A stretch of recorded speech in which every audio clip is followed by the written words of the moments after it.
Praise the lord. ప్రభువైన యేసుక్రీస్తు నామంలో తెలుగు 2 రాష్ట్రాల ప్రజలకు హృదయపూర్వకమైన వందనాలు. ఈ వీడియో ద్వారా మీ ముందుకు రావడానికి గల కారణం, గడిచినటువంటి కొన్ని దినాల నుంచి మరి సమాజంలో మంచిగా గుర్తింపు పొందినటువంటి వ్యక్తులు గరికపాటి గారు మరి చేసినటువంటి వ్యాఖ్యలు, అవి కూడా మరి చిన్నపిల్లల విషయమై ఆయన మాట్లాడినటువంటి మాటలు చాలా ఆశ్చర్యకరంగా ఉన్నాయి. ఎన్నో మంచి ఉపదేశాలను తెలుగు 2 రాష్ట్రాల ప్రజలకు అందిస్తున్నటువంటి ఆయన, వారి యొక్క మాటలు, వారి యొక్క ప్రబోధాలు నిజంగా చాలామందికి ఆశ్చర్యాన్ని కలిగిస్తూ ఉంటాయి. వాటి విషయాల్లో ప్రతి ఒక్కరు కూడా చాలా చక్కగా స్పందిస్తూ ఉంటారు. అలాంటి గుర్తింపు పొందినటువంటి గరికపాటి గారు మరి పిల్లలకు ఏర్పాటు చేస్తున్నటువంటి మధ్యాహ్న భోజనాన్ని గురించి చాలా వ్యతిరేకంగా మాట్లాడారు. మనందరికీ తెలుసు, ఈనాటి బాలులే రేపటి పౌరులు. మరి వారి భవిష్యత్తును గురించి ప్రతి ఒక్కరు కూడా ఎన్నో రకాల ఆలోచనలు చేస్తూ ఉంటారు. మన తెలుగు 2 రాష్ట్రాలలో మరి పేద పిల్లల కొరకై ప్రత్యేకంగా వారి చదువు నిమిత్తమై, వారి ఆహారం నిమిత్తమై, వారి వస్త్రాల నిమిత్తమై ఇటు స్టేట్ గవర్నమెంటు అలాగే సెంట్రల్ గవర్నమెంట్ వారు కూడా వారికి ఎన్నో రకాల వసతులు కల్పించి వారికి మంచి విద్యాబుద్ధులు నేర్పించాలని చాలా ప్రయత్నిస్తూ ఉన్నారు.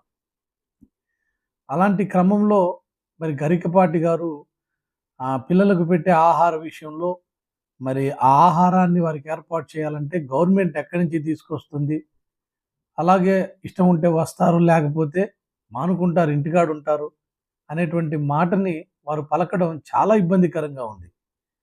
మధ్యాహ్న భోజనం ముఖ్యమైనది, చదువు మధ్యాహ్నం అయిపోయింది. చదువు ఎవడికి అక్కల. భోజనంలో గుడ్డెట్టారా, గడిది గుడ్డెట్టారా, అన్నం తినేవాడు కోడిగుడు పెట్టడం ఏంటంటే బుద్ధి ఉందా లేదా? చదువుకోమని లేకపోతే వెళ్ళిపోమని చెప్పేవాడిని. కొడుకుడు కోసం వస్తావు నువ్వు. ఈ గుడ్లు లెక్క రాయాలి మాస్టర్లు, వాళ్ళ కర్మ కాలిపోయి. చదువు చెప్పక్కల్లా.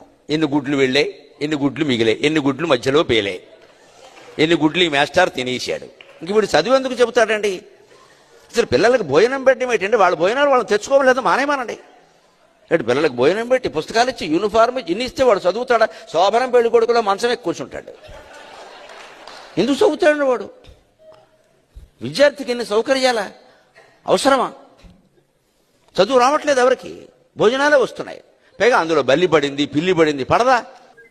ఆ వండి పెట్టే వాళ్ళకి డబ్బులు ఉండవు. ఎక్కడి నుంచి ఇస్తారు? ఎంతమందికి ఇస్తారమ్మా? ధార పోస్తారు ప్రభుత్వం వాళ్ళు. ఎక్కడి నుంచి ఉన్నాయి డబ్బులు? ఇక్కడ నీ డబ్బులు పెట్టి నువ్వు చదువుకో, నీ అన్నం నువ్వు తిను, నీ బట్టలు నువ్వు కట్టుకో, నీకు ఇష్టమైతే చదువు. ప్రభుత్వం పని ఏమిటంటే, ఉభయ తెలుగు రాష్ట్రాల పెద్దలందరూ వింటారు నా కెమెరా ద్వారా కాబట్టి చెబుతున్నా, ప్రభుత్వం కర్తవ్యం బాగా చదువు చెప్పడం తప్ప పుస్తకాలు ఇవ్వడం, బట్టలు కుట్టించడం, అన్నం పెట్టడం కాదండి.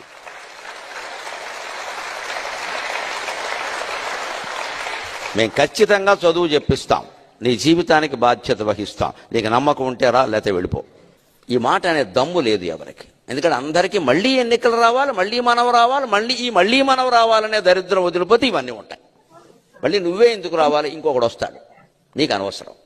పిల్లరా గమనించండి, పిల్లలు రేపటి భవిష్యత్తుకి ఉపయోగపడేటువంటి మంచి ఆయుధాలు.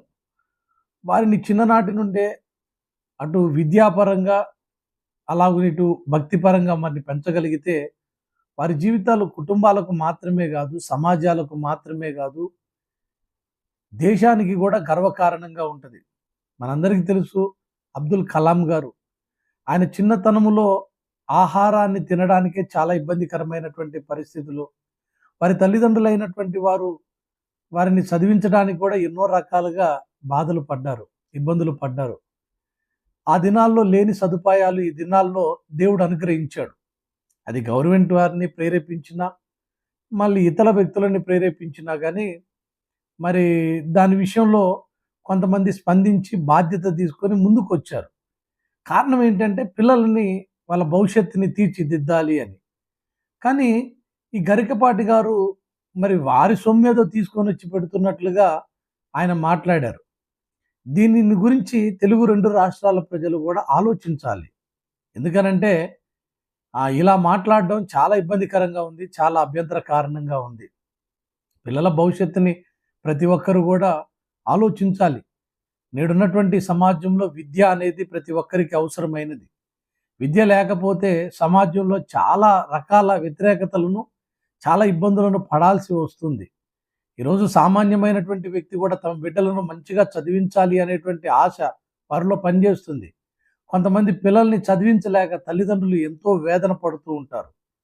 అలాంటి క్రమంలో మరి గవర్నమెంట్ వారు ఇచ్చినటువంటి అవకాశాల్ని సద్వినియోగం చేసుకొని పిల్లల్ని చదివించడానికి తల్లిదండ్రులు ఒక అడుగు ముందుకు వేస్తూ ఉంటే వారి విషయంలో ఆయన పలికినటువంటి మాటలు చాలా ఇబ్బందికరంగా ఉన్నాయి. మనందరం చూస్తూ ఉన్నాం. ఈరోజు విద్య లేని పిల్లలు ఎంతోమంది భయంకరమైనటువంటి వ్యసనాలకు, అలవాట్లకు లోనైపోయి వారి జీవితాలని పాడు చేసుకుంటున్నారు. వాళ్ళ జీవితాలని చేతులారా మనమే పాడు చేసేటువంటి పరిస్థితిలోనికి తీసుకొని వెళ్ళే రీతిగా ఆ గరికపాటి గారి యొక్క వ్యాఖ్యానాలు మనం చూస్తూ ఉన్నాం.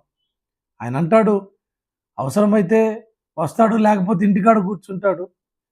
గుడ్డు పెట్టి వాడిని చదివించడం ఏంటి, ఆహారం పెట్టి చదివించడం ఏంటి, ఇవేమన్నా నువ్వు ఇస్తున్నావా? తెలుసా? నీకు తెలుసా? స్టేట్ గవర్నమెంట్, సెంట్రల్ గవర్నమెంట్తో పాటు కొంతమంది ఆ సంస్థలు బిడ్డల చదువు కొరకై, వారి ఆహారపు ఏర్పాట్ల కొరకై ఎంతోమంది ముందుకొచ్చి వాళ్ళ ద్వారా ఆహారపు పదార్థాలు అందించబడడం జరుగుతూ ఉంది. దాని గురించి కొంతమంది ప్రత్యేకంగా బాధ్యత కలిగి అధికారులు కూడా పర్యవేక్షిస్తూ ఉన్నారు. వారి పర్యవేక్షణలో పిల్లలు చాలా చక్కగా చదువుకుంటున్నారు. అంత మాత్రమే కాదు, వారికి మంచి ఆహారం అందుతూ ఉంది. ఈరోజు ఒక బిడ్డ చదువుతో పాటు మానసిక ఎదుగుదల కూడా కావాలి. దానికి కావాల్సిన పౌష్టికమైన ఆహారాన్ని మరి మనం అందించాలి. అది పేద కుటుంబంలో నుంచి అందడం అని అంటే అది చాలా ఇబ్బందికరం.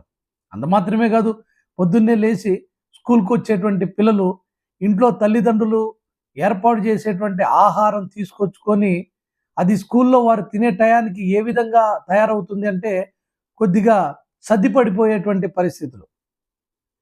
ఆ అన్నం తిని ఆ బిడ్డల ఆరోగ్యం పాడవట్లేదా? తద్వారా ఆ పిల్లల భవిష్యత్తు పాడవట్లేదా? దానిని గ్రహించినటువంటి అధికారులు ఈ మధ్యాహ్నపు భోజన పథకాన్ని అమల్లోనికి తీసుకొని వచ్చారు. బిడ్డలు శారీరకంగా దృఢంగా ఉండాలి, మానసికంగా ఆరోగ్యకరంగా ఉండాలి. అప్పుడే వారు అనేకులకు దీవెనకరంగా ఉంటారు, ఆశీర్వాదకరంగా ఉంటారని చెప్పేసి వారు ఎంతో బాధ్యత తీసుకున్నారు. బాధ్యత తీసుకొని నడిపిస్తున్నారండి గరికపాటి గారు.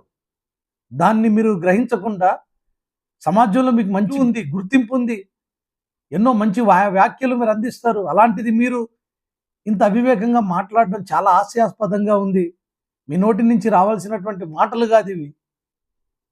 ఇలా మాట్లాడి సమాజంలో ప్రజల ఎదుట మీ విలువని కోల్పోవద్దు.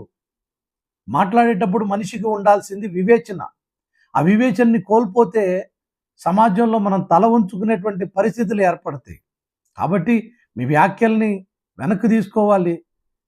అవసరమైతే ఇంకా గవర్నమెంట్ వారిని ప్రోత్సహించి, తల్లిదండ్రులను ప్రోత్సహించి, సమాజాన్ని ప్రోత్సహించి ఆ బిడ్డల కొరకై అడుగులు ముందుకు వేసేటట్లుగా మీరు మాట్లాడాలి. మీ మాటలు చాలామంది తెలుగు 2 రాష్ట్రాల్లో ప్రజలు వింటూ ఉంటారు. చాలా చక్కగా మాట్లాడతారు మీరు. కానీ ఎందుకో ఇలా మీరు మాట్లాడడం చాలా ఇబ్బందికరంగా ఉంది. దీని విషయమై మీరు మీ వ్యాఖ్యల్ని వెనక్కి తీసుకొని ఇంకా మీరు బిడ్డల్ని ప్రోత్సహించేటట్లుగా తల్లిదండ్రులకి వాళ్ళ బాధ్యత ఏంటో గుర్తు చేసి వాళ్ళని ఏ విధంగా భక్తి శ్రద్ధలతో సమాజంలో ఒక విలువైనటువంటి వ్యక్తిగా విద్యాబుద్ధులతో పెంచున్నట్లుగా వాళ్ళని మీరు పురికొల్పాలి అని మేము కోరుతా ఉన్నాం. దీని గురించి చాలామంది స్పందించారు. చాలా సంతోషం. ఎందుకంటే చిన్న బిడ్డలు తినే తిండి విషయంలో మనం ఇలా మాట్లాడడం కరెక్ట్ కాదు. ఏ తల్లిదండ్రులైనా సరే వారు పస్తులుండి అయినా బిడ్డలకు మంచి ఆహారాన్ని పెట్టి వాళ్ళ భవిష్యత్తు బాగుండాలి అని చాలా ప్రయత్నిస్తారు, చాలా కష్టపడతారు. నేడున్నటువంటి సమాజంలో నిరుపేద వర్గానికి చెందినటువంటి కుటుంబాలు బిడ్డల్ని చదివించలేని పరిస్థితుల్లో గవర్నమెంట్ చక్కని విద్యను అందిస్తూ ఉంది, చక్కని ఆహారాన్ని అందిస్తూ ఉంది, వారికి కావలసినటువంటి సదుపాయాల్ని కలగజేస్తూ ఉంది. ఏదో ఒక రీతిగా బిడ్డల్ని చైతన్యవంతులుగా చేసి భవిష్యత్తుకి వారు ఆశీర్వాదకరంగా ఉండాలని ప్రయత్నిస్తున్న క్రమంలో మీరు ఇలా మాట్లాడడం చాలా ఇబ్బందికరంగా ఉంది.